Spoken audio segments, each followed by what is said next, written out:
चुनाव जीतने के लिए रची जा रही है बड़ी साजिश। क्या चुनाव आयोग कर रहा है भेदभाव? क्या समाजवादी पार्टी के खिलाफ प्रशासन कर रहा है बीजेपी की मदद? अखिलेश ने क्यों कहा हार के डर से काउंटिंग स्लो करवा सकती है बीजेपी? क्या एग्जिट पोल के जरिए बड़ा झोल करना चाहती है बीजेपी? अखिलेश को क्यों करना पड़ा युवाओं से लोकतंत्र को बचाने की अपील? क्या किसी के इशारे पर काम कर रहे हैं बनारस के डीएम? चुनाव खत्म हो गए लेकिन असली घमासान अभी बाकी है और चुनौती है लोकतंत्र को बचाने की, उस लोकतंत्र को बचाने की जिसकी सरेआम धज्जियां उड़ाई जा रही है। जिस प्रशासन पर लोकतंत्र को बचाए रखने की जिम्मेदारी है, उसी प्रशासन के जरिए कैसे खुलेआम नियमों की धज्जियां उड़ाई जा रही है, इसका नमूना उत्तर प्रदेश में देखने को मिल रहा है।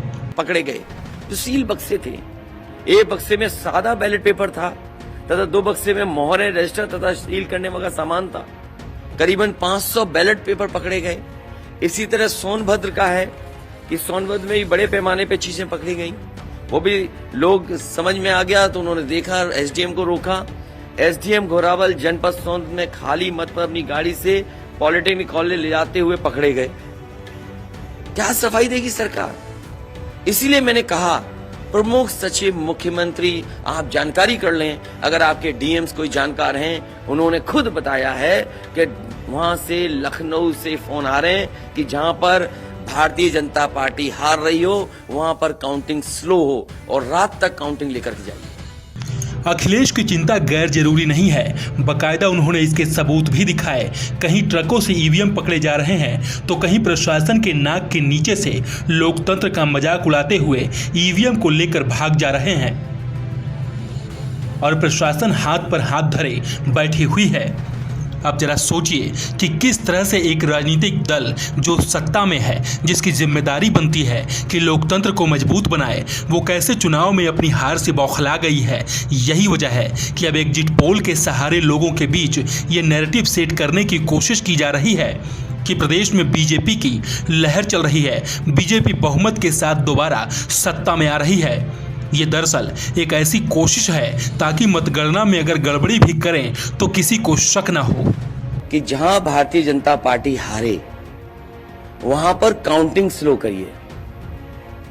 मुख्यमंत्री के प्रमुख सचिव डीएम्स को फोन कर रहे हैं कि जहां बीजेपी हारे वहां पर काउंटिंग स्लो होनी चाहिए। और यही नहीं, अगर हम पिछला चुनाव देखें तो जो भारतीय जनता पार्टी की हार हुई है, 47 सीटें ऐसी हैं जो 5000 के अंदर कम वोट में हुई हैं।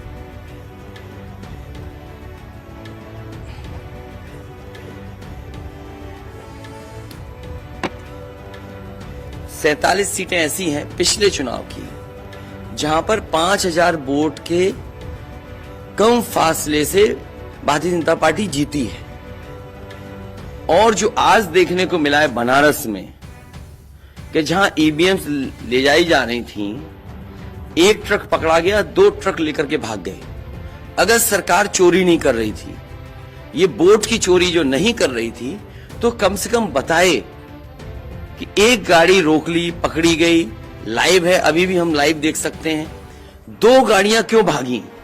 अगर कोई चोरी नहीं थी, प्रशासन ने, सिक्योरिटी ने इतना इंतजाम क्यों नहीं किया?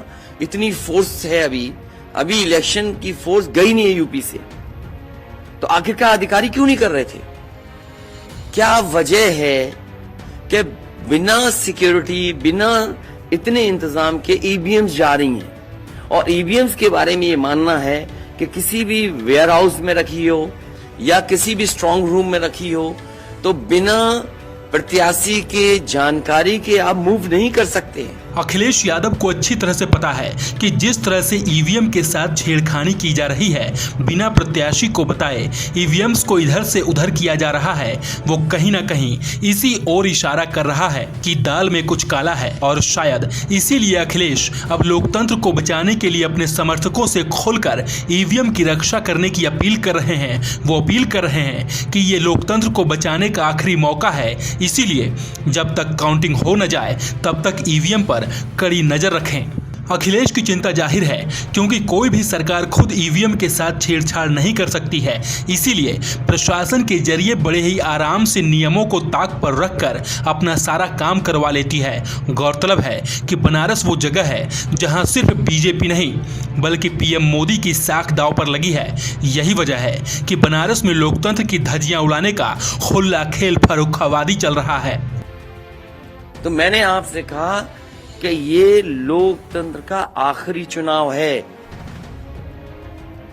इसके बाद तो जिस तरीके से आजादी के लिए लड़ाई लड़ी गई थी, उसी तरह की हमें और आपको क्रांति करनी पड़ेगी। मैं तो अपने नौजवानों से अपील करूंगा कि जहां किसान इतने साल बैठे रहे, तब सरकार झुकी।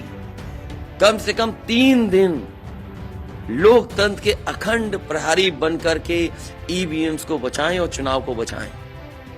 मतलब सोचिए, कैसे लोकतंत्र के प्रहरी के जरिए ही लोकतंत्र की धज्जियां उड़ाई जा रही है। कहीं खुलेआम ईवीएम ट्रकों में पकड़े जा रहे हैं, तो कहीं प्रशासन के जरिए काउंटिंग स्लो कर चुनावी झालमेल करने की साजिश रची जा रही है। बहरहाल अखिलेश यादव ने जो आरोप लगाए हैं वो बेहद ही चिंताजनक है, क्योंकि न तो ये लोकतंत्र के लिए ठीक है, न ही स्वच्छ राजनीति के लिए। इसीलिए चुनाव आयोग को तुरंत इन मामलों पर संज्ञान लेना चाहिए।